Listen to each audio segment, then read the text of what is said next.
எங்கடா பர்ஸ்? நான் நீ பர்ஸ் கொண்டு வரலீங்களா? என் பர்ஸ். எனக்கு எப்படிங்க தெரியா?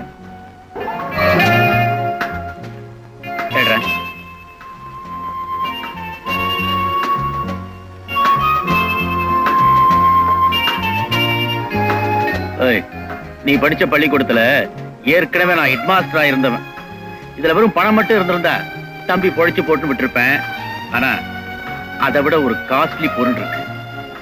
என் உயிர் போனதான் இந்த பர்ஸ் என்கிட்ட எடுக்க முடியும். தொழில வேற எங்கேயாவது வச்சுக்க.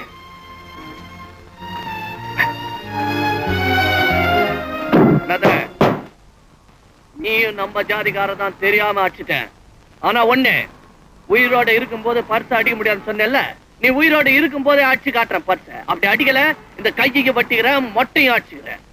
மீண்டும் சந்திக்கும் வரை உங்களிடமிருந்து விடைபெறுவது உங்கள் நண்பன் பி. ராஜா.